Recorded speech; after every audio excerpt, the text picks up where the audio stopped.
Let's begin the message today with this prayer that actually John Calvin wrote in the 16th century. And it expresses what's in my heart, and I hope what will be in yours as well.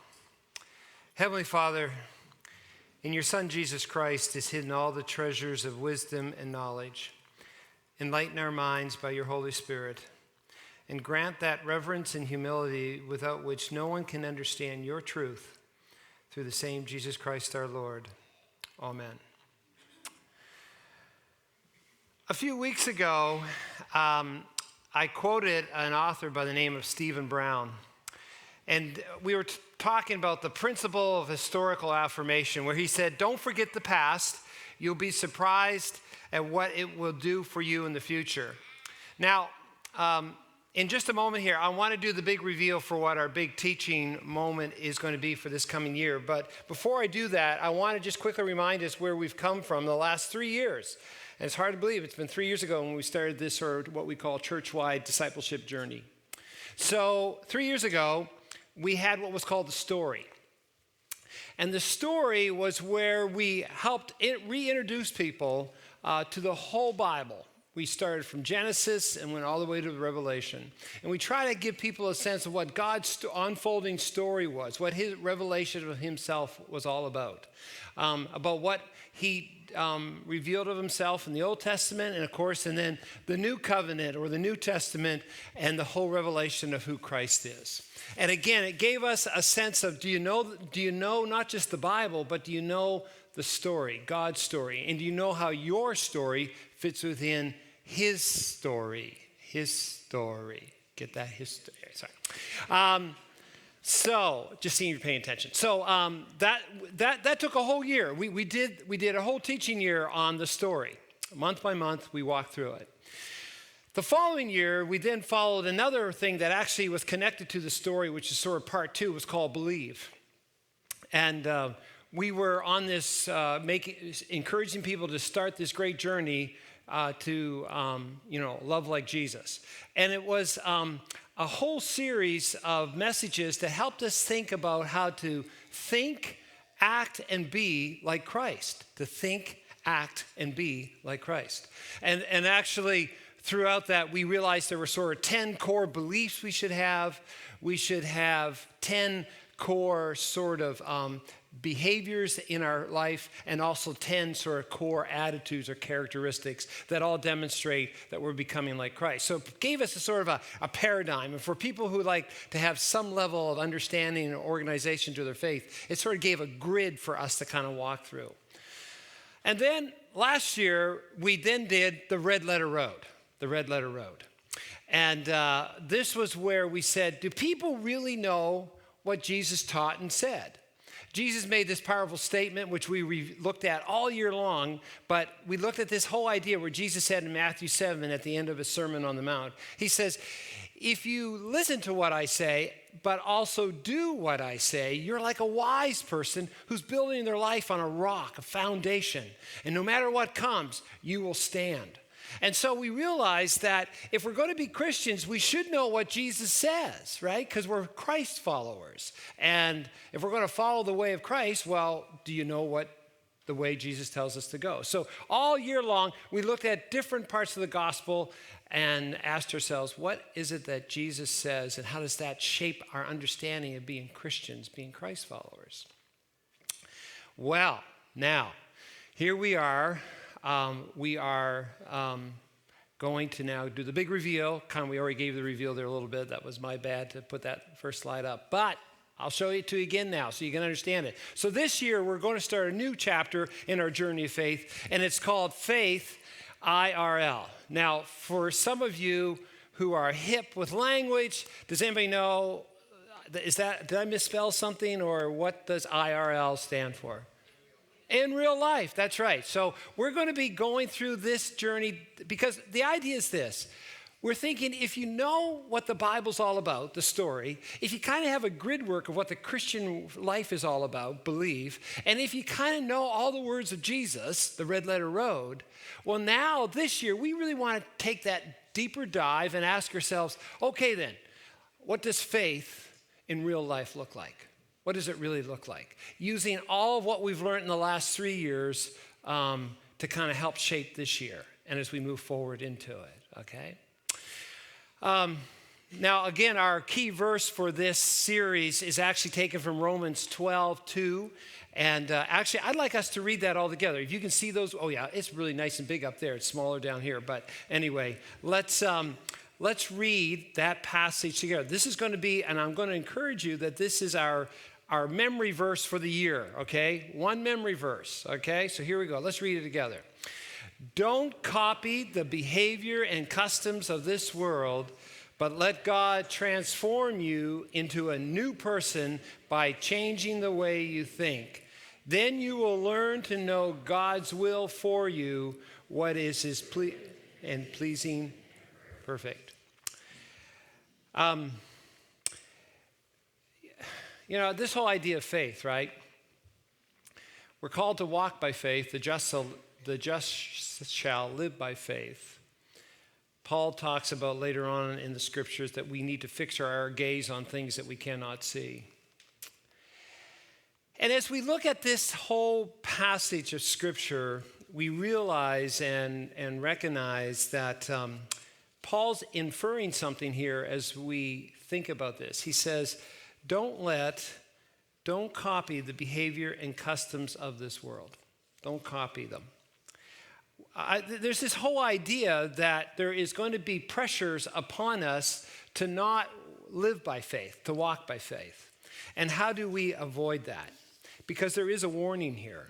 You know, the late John Stott, a pastor, author, and theologian, talks about this challenge for us as individual people of faith, but more importantly to the church.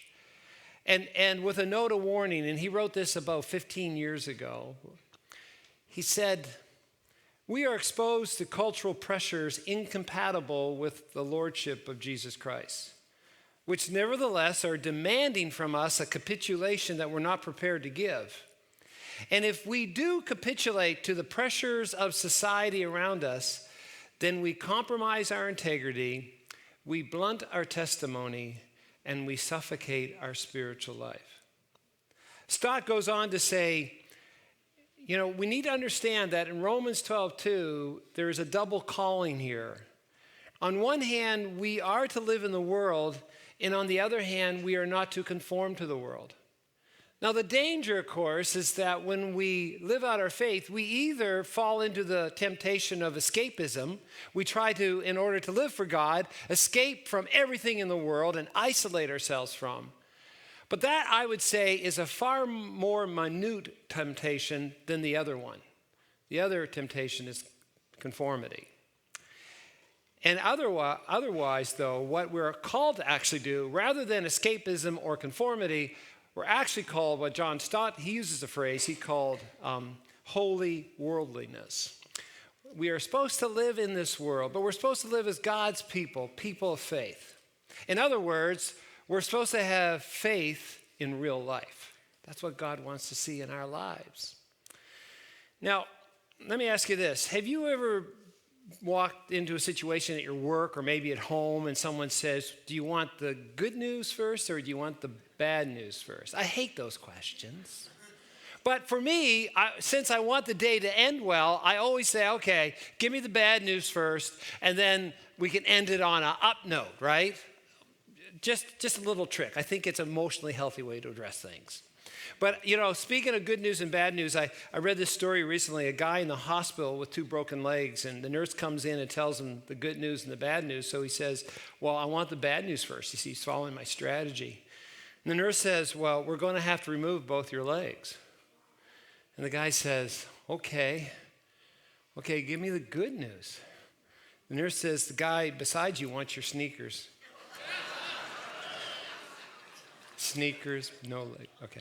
I always love it when I tell jokes and look at the younger people. They're just looking at me like, why is he saying that joke? That's morbid. Anyway, what's he doing up there? Okay, I'm a grampy now, okay? So here's the thing I want us to do. I want you to zero in and meditate on this passage. Because I really think that there's, first of all, some bad news we got to deal with. And then there's some good news we got to deal with, okay? So what's the bad news? Well, the bad news is that there are challenges that are going to pressure you to want you to conform your faith to this world, to make compromises. And these are pressures that you're not going to be able to escape. There's different pressures for maybe different seasons of life. I mean, I look at the young people here today who are going into middle school and high school and young adults who are navigating, the first steps into adult world. And there are pressures that you're facing. You're living in a sea of people, and I'm going to talk about this in a moment, the different things you have to navigate. There's different pressures maybe that we're facing when you get into your 30s and 40s, and obviously different pressures when you're 50 plus, as you go through different, again, circles and seasons of life. But the reality is, the bad news is this, is that we can't just snap our fingers or pray away or hope that all those pressures go away. They're not. Maybe you're feeling them right now as I talk about them. Or maybe you're saying, oh, but I'm in my little safe space right now, but I know the bad space is out there. But here's the reality. Remember, we're called to a holy worldliness. We're called to have faith in real life. Okay? So what's some of the bad news that we have to navigate? What are some of those pressures that the world wants us to conform to, wants us to copy and act upon?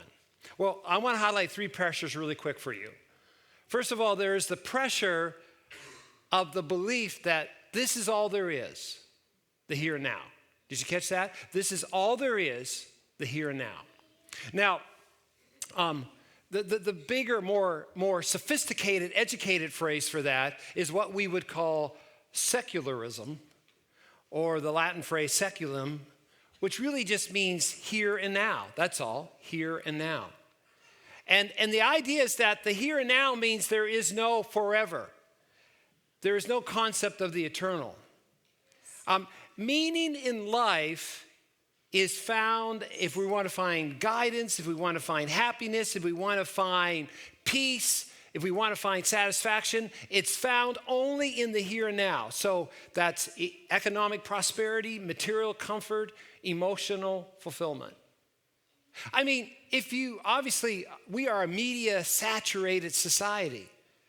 And think about it. When you watch different channels, in a sense, each channel is saying, here's a ladder that you need to climb up to find satisfaction. So you go on the HDTV channel, right? And let's flip a home, and let's fix a home, and let's make it all shiny and new, and a new fireplace, and new sinks, and new cabinets. Aren't we excited? Let's climb up that ladder, and let's flip another home, and another home, and another home. Oh my goodness. When is this going to end? And then you turn to the exercise channels, and let's run, and there's fun and physical fitness for you. Keep moving, no matter what age you are. Always fun, like watching the real young workouts. They're just bopping, and then by the end, you're just sort of sitting in a chair, lifting a balloon. I'm getting closer to the balloon stage. But the point is, they want you to climb up that ladder of activity and adventure and fulfillment, and then you turn to the cooking channels. I mean, I would love to hire some of those chefs that are on TV. I mean, they are more zealous than evangelists. I mean, they chop up the green pepper and they put the onions in and smell that, And the point is, don't get me wrong. Those are all wonderful parts of life, homes and fitness and food and everything else that goes along with this life. There's a wonderful part here now. But don't you just get a little bit of a sense that the way some of those people are carrying on, they're saying, this is the ladder? Climb this ladder if you want peace and fulfillment. Keep climbing. And here's the problem. With the secular point of view, those ladders lead to nowhere. Right? The issue too is not only do we have a secular age we live in, but we also have what we call, you rub shoulders with secular people every day in your life here in Canada. people who don't know if there's a God or any supernatural realm. At best, they are very cynical or skeptical about any kind of talk like that beyond the natural world. And for them, every explanation has a scientific basis to it. If science can't answer it, then there's really nothing to be said. You know, as we think about all of this, you know what can happen when we live in the secular age? It can, as Tim Keller says in his book, Finding God in the Modern World, he says, the secular age can thin out people's faith. It can thin it out until it is simply seen as just one more little choice in life, along with your job and your recreation and your hobbies and your politics. Then you have this other little section in your life called, well, it's my faith. It's like you put it in a little box, rather than it being the comprehensive framework to your life. You know, as I say, in this first one, where this first sort of pressure of the here and now, something else also creeps in, a lie. You know what the lie is in this pressure of the here and now if we start conforming to this way of the world? The lie is simply this: God is gone. Or maybe I don't really know where he is. I'm not really sure if I believe anymore. I was just talking, I remember this past spring to a young couple, and they were both going through troubles and struggles, and I said, well, you know, are you trying to, you know, find God in this? And they go, well, I don't even think I believe in God anymore. And I got thinking about this, and actually, I had the privilege of hearing Bruxy Cavey speak a week ago. He's the Meeting House pastor up in Toronto. He's also an author, and he wrote a book called Reunion. And in this, he actually describes this problem about God being gone. He says, once we begin to believe the lie that God has gone, that God is distant, and that we are detached from his care, we begin to make choices out of panic and self-preservation than out of love. Did you catch that? And I've seen that happen. Once people start to lose their faith, it starts to get thinned out by this secular world. Well, what they really then, what starts to happen is they start to panic. And they say, well, I just got to do this because this is the only thing that's going to bring me happiness. And of course, we begin to hear other statements in our society of this here and now where they say, you don't need to believe in God to have a basis for moral values and human rights. You don't need to believe in God to have a full life of meaning and hope and satisfaction. And what begins to happen is we begin to walk away from the love life of God to pursue our own separated existences. And we choose to forge our own path and put ourselves ahead of all else. And we choose autonomy over intimacy. And ever since mankind has experienced this kind of spiritual, what Bruxy Cavey calls a spiritual dislocation, there's also now a spiritual disorientation. And what happens is once people really get disconnected from God, what happens is the results are catastrophic. And it's seen both at a personal level, it's seen in a family level, it's seen at a societal level. And once again, all we have to do is to turn on the news every day, and we know things aren't what God intended it to be. You know, so that's the first pressure that we better not conform to. So the first pressure is we are facing that idea that this is just the here and now and God is gone. The second pressure is what is truth, right? What is truth?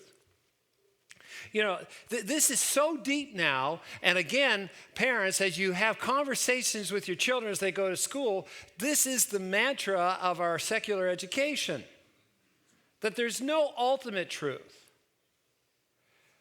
Maybe scientific truth, but not any other truth to really be believed in. So what happens is that when people start saying what is really true, now the conversation kind of goes like this. The only truth is what seems true to me, and it may be quite different from what seems true to you. And so when people say, well, what's the meaning of life? What's the purpose of life? What really is the whole point of life?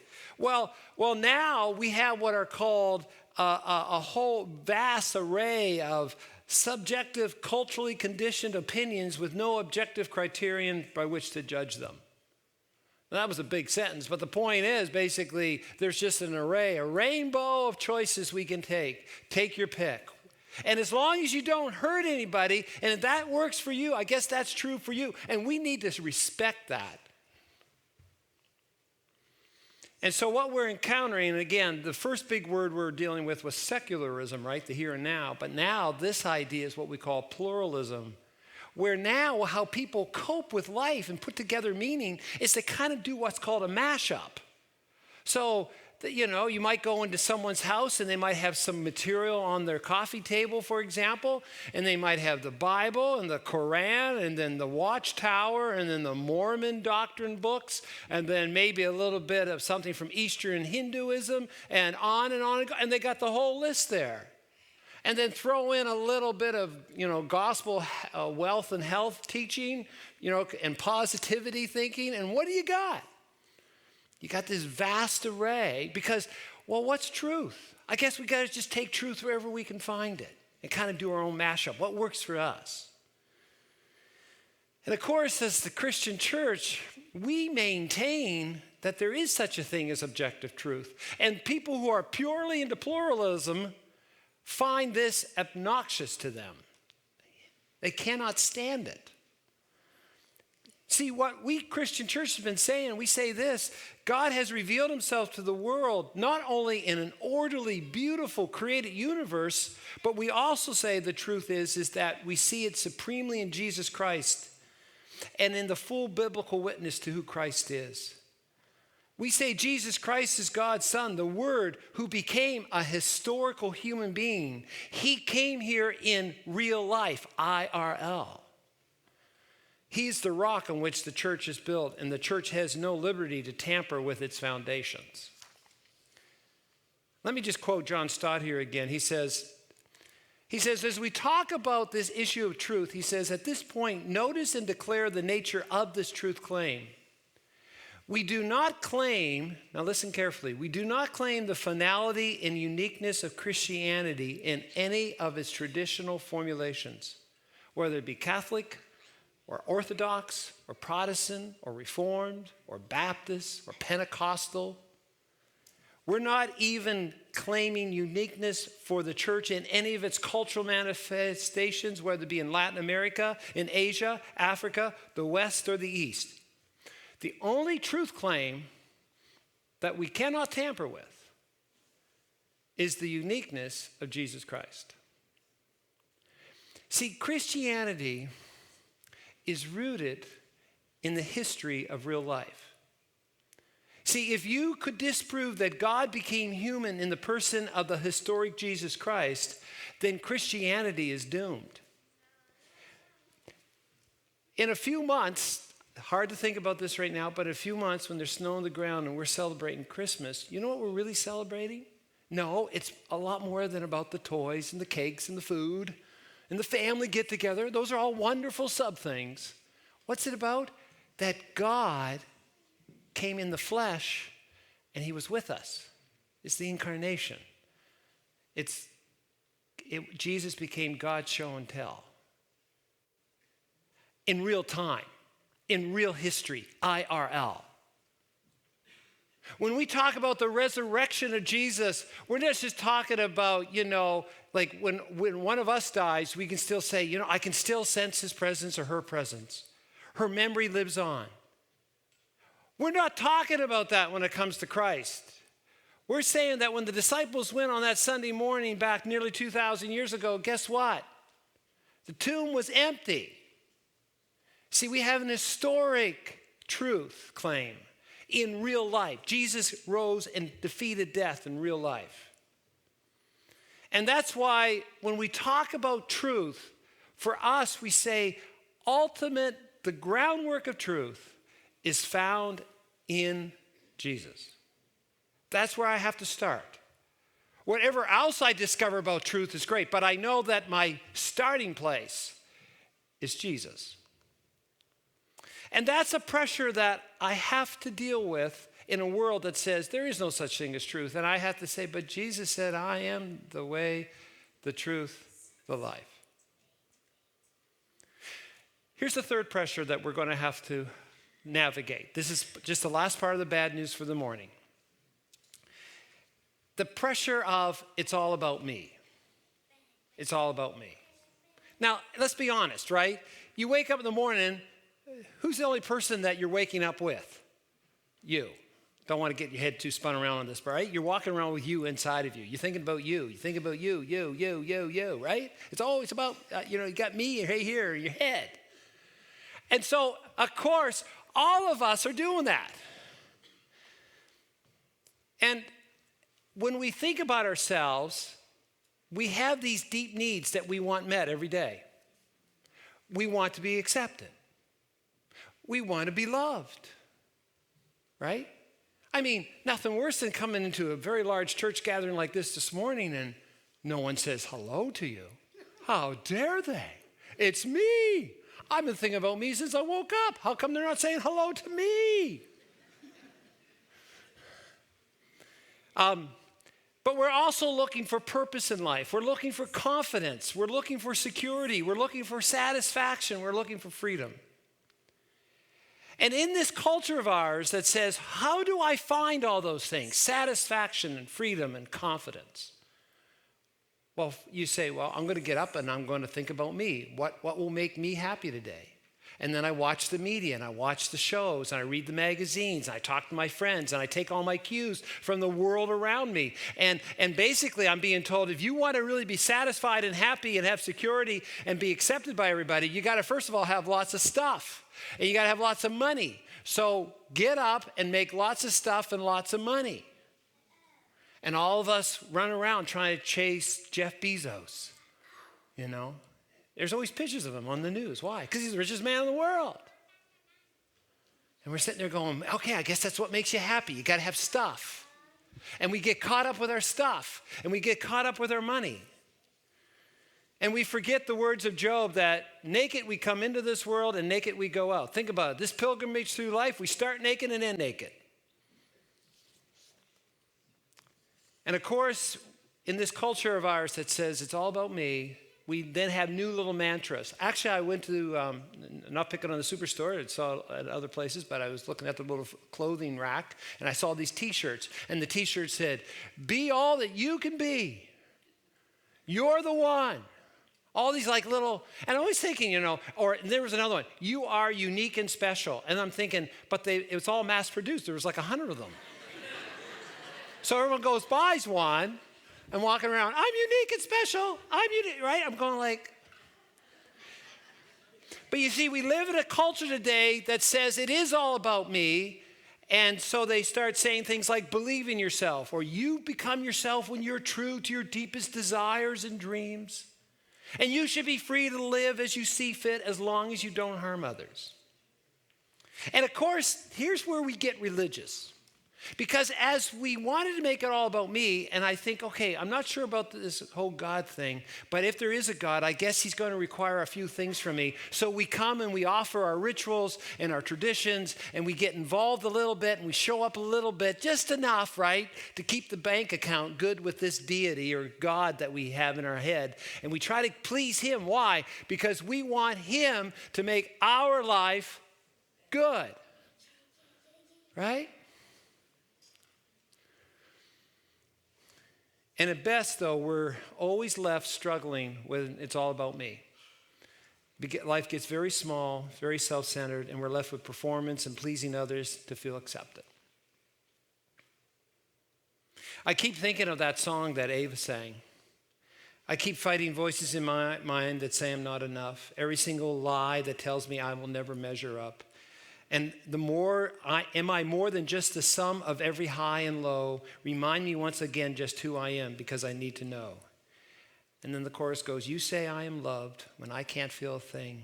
You say I'm strong when I think I'm weak. You say I'm held when I'm falling short. When I don't belong, oh, you say that I am yours. And I believe. So there's the bad news, that we're not called to conform. But there's these pressures to conform. But then here's the good news. The good news is it says, don't copy the behaviors and patterns of this world, but rather let God transform you into a new person by changing the way you think. So how are we supposed to think so that instead of being conformed, we are transformed? And can I just sum it up in one word? It's Jesus.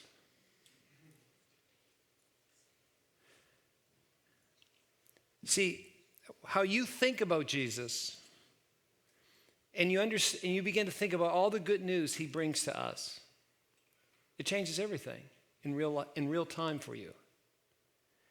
When we think about what Jesus has done for us and who he is and what he is calling to each of us, it changes everything. Do you see how Jesus actually addresses all these pressures in our society, addresses the bad news, so to speak? See, Jesus tells us to secularism, he says, guess what? There's more than here and now. Here and now matters, but there's also a forever. Jesus speaks to the pluralism and says, but in me, all things are held together.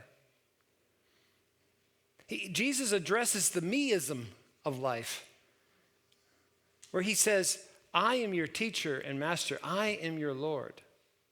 Come learn from me. Give up your autonomy for walking with me. You know, the good news of Jesus meets our fundamental human needs for acceptance through God's love, forgiveness through God's grace, purpose through the mission of the kingdom, and security in God's rest from religion.